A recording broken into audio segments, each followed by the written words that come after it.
Hello there, thank you for taking time to view this video, which is around relationships and health education at Aston Hall. And the purpose of this really is to give you an understanding of relationships and health education and how that's going to look at school so you can be fully informed. I'm Mr. Aston, the head teacher, and I've been working with Mrs. Booth, who's our PSHE leader, to develop this alongside our colleagues in the Trust. So, when we're talking about RHE, we're talking about relationships and health education, and that falls under a wider part of our school curriculum, personal social health and emotional umbrella. So lots of learning around feeling and around how to regulate emotions at all ages. And it's actually been quite a long time since the last review of the curriculum, since it was originally brought in. And obviously the way that we relate to each other through social media, for example, the continued development of technology, that's changed significantly, which is why the government have led a review on what we teach and how it's taught. It falls under a wide range of other areas of learning for all children in school, including their safeguarding, learning how to be safe, their health and well-being, their preparation for adulthood, for the next stages, but also being responsible citizens and forming positive relationships at their different stages in life.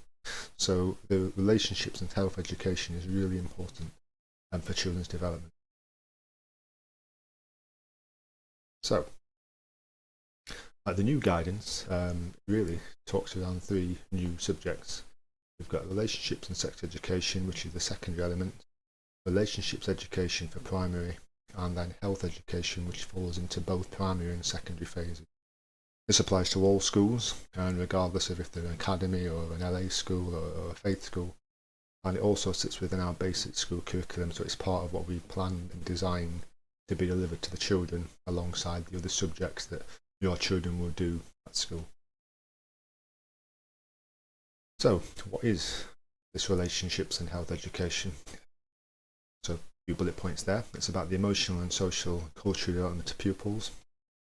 Importantly, it talks about involving them in healthy relationships, including their friendships, healthy lifestyles, the diversity and their personal identity, and that's the reason why over the last 20 years a lot of those elements, as I'm sure you'll be aware, have changed significantly as the country has changed. It's a combination of sharing information, so taught information, and then exploring these issues and values in debate and getting the children to think about their part in it. And it also prepares them adequately for puberty as they move through the ages. The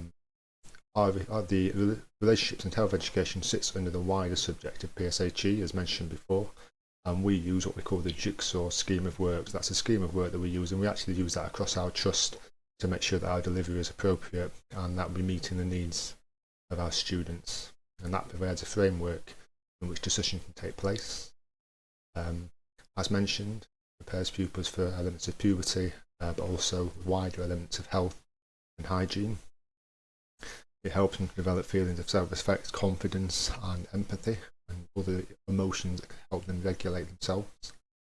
It creates a positive culture, and that's really, really important. It creates a culture where we can talk about these things and look at these elements and make sure that we can discuss those openly with the right language, and that's falls into the final bullet point there, the correct vocabulary to describe themselves and their bodies. And that's been a big change in this new framework, but an important change again because of how connected children are now, how much more information there is around than there was since the last revisit of this area.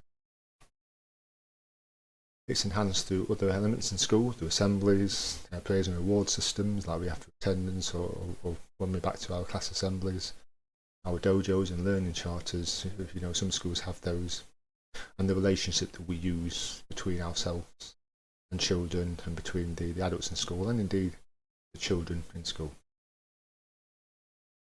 So, just to give you a little bit of a breakdown in more detail around each element, we've got relationships education and we've got the health education. And you can see there in the bullet points some of the topics, if you like, or the actual breakdown of what we teach in each element. So on the left, a lot of those elements are around the social contact, forging relationships, understanding how to relate to others and how to make sure you're safe in doing it. And then that feeds into the right, making sure that also children themselves have an understanding of how to stay healthy in ways relating to their bodies, as well as their mental well-being as well. So they are the topics that our jigsaw scheme helps to cover.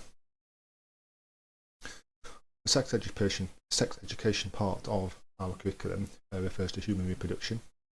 One of the main points that is important to note is that there is a statutory right for any parent to request that their child be withdrawn from some or all of the sex education, and that's just something where, if that's something you feel after this presentation that you want to do, then just inform the class teacher through Dojo or through when you do see them, and then we know. And then some examples from our jigsaw scheme are just below, just to sort of show you how we do build up gradually the understanding of sex education and human reproduction. Importantly, knowledge of the human life cycle is actually part of our science curriculum. So, for example, how a baby is conceived and born, and that's under our growth and reproduction topic. The science is a statutory requirement, so because that's part of the life cycle's topic on learning, pupils can't be withdrawn from that subject. So this is really the bit that I wanted to look at. Let's have a look at some of the resources just so you get an idea of how we teach it. So here we've got year 1, looking at life cycle and the changes of living things and organisms. Lots of child-friendly images to make sure that they understand the differences that are taking place.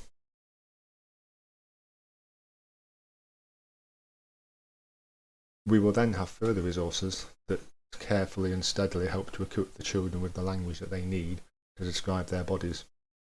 And it's important that they have this language from an early age because it's a really valuable tool in safeguarding them. And the earlier they understand this language, the more they're going to be able to talk about it and use it as we go further on.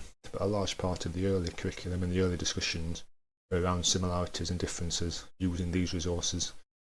And that could be through a debate or just through talking to the children.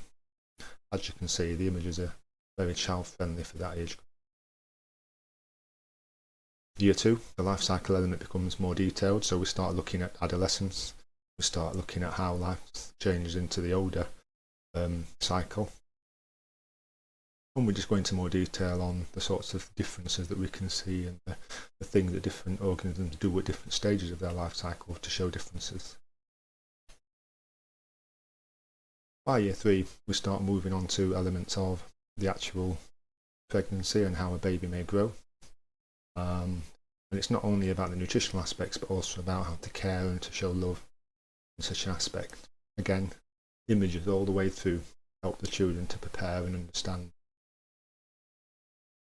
We also start to introduce changes in the body during year 3 because we recognise that the onset of puberty can start quite early for some children, and equally that they want to give them the language to be able to understand and support that as they're entering their key stage 2 years.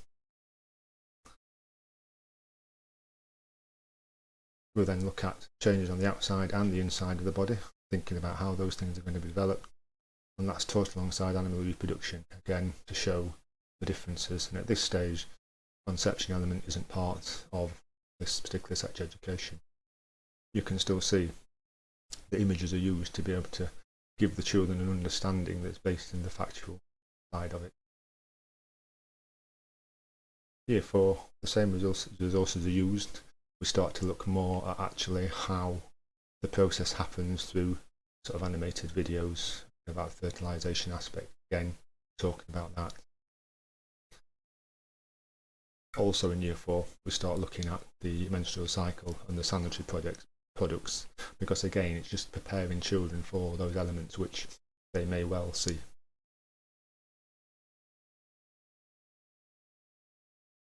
Okay, so the early years up to year 4 are very much around the mechanical aspect and very much around the naming and understanding of parts of the body, preparing them with that confidence. What we'll do next is have a look at some of the upper key stage materials to see how that develops alongside healthy relationships as well.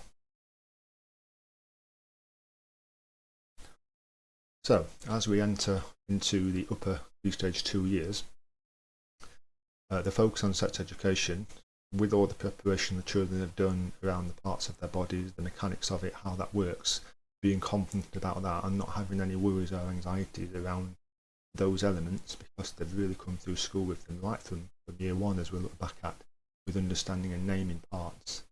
We now start to tackle the sex education in terms of its impact or its link to relationships as well as recapping their previous learning. They'll start to be able to discuss the worries they have around changes that they might be feeling at this age, and they'll explore that information in different sort of encounters in different ways.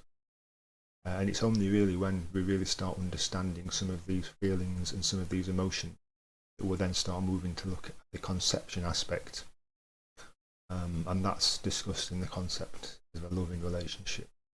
And again, through this part, children might be shown simple animations just to support their understanding and to make sure that there's nothing unsaid, that there's nothing they feel embarrassed or worried about. And the discussion will also take place around IVF. Some couples find it difficult to conceive a child. You can just see on some of the example cards I've laid out there some of the different worries and anxieties that we will discuss in detail with Year 5, just to help them understand that the wide range of feelings they may be having completely okay, and to understand how to be able to manage those issues and talk about them. Once we get to the final year of primary, we revisit puberty again, because we recognise that boys' and girls' bodies will continue to change, often more so in upper Key Stage 2, and tackle any misconceptions there. We'll also be able to discuss any concerns we've got in a safe environment, and part of the jigsaw scheme is to be able to have sort of a confidence box or an anonymous question box for children to be able to regularly post any questions or any worries that they have as a result of the learning that they are looking at. So in Year 6, the full journey from conception to birth is taught, and it's important to note that we won't shy away from using the correct terminology to describe these elements. And we believe, alongside the curriculum that's come from the DFE, that they need to be able to articulate themselves, children, in all subjects, including this one. So it's just the same principle as it would be if we were wanting them to explain a mathematical process using the right vocabulary, be able to really explain all the elements of their writing work. You know, your children will talk about different parts of sentences in Year 6, they'll talk about different clauses, they'll talk about different types of vocabulary they're using, and we want to make sure that that level of, if you like, clarity around discussion is also brought to this part of their education, because it's through that they won't be worried. You know, they'll feel that they can talk about this just like they can talk about their other areas of learning. And again, you can see I've just put some example from the Year 6 resource curriculum. You can see how, again, it takes the form very much of dilemmas, problems, true or false facts for the children to be able to explore, and that helps them to explore misconceptions and helps them to be able to feel confident about any changes they're going through, but also that they may go through, both in Year 6 and when they move up into their secondary years as well. So, in summary, PSHE is an integral part of our school curriculum. It really helps prepare children to self-manage themselves at the younger age group, to be able to feel they can talk about their bodies properly, and as we move through the years, to be able to manage their feelings towards each other in conjunction with how their bodies change. It's part of our wider PSHE curriculum, the relationships and health education.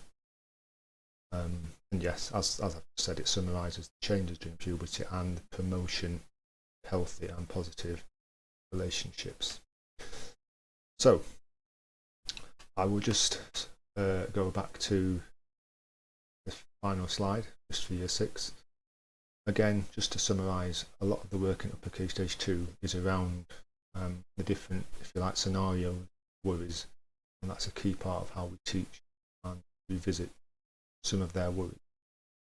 It also prepares them in this way really, really well for Year 7, when a lot of that work is similarly around the discussion of those different elements and around how that might impact them as especially when there may be, well, there will be older children around who may be further on their particular puberty journey, and indeed further on in some of the relationships and those sort of elements. So the Year 6 way of teaching is important for preparing children for that.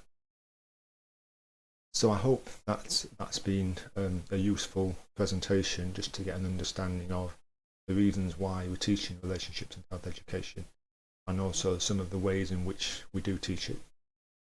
Just with this video presentation, there will be a link which will take you to a Google form survey, which will just be able to give you a chance to give us some feedback on any of the elements that you'd like to know a little bit more about, or any support you'd like on any of those elements.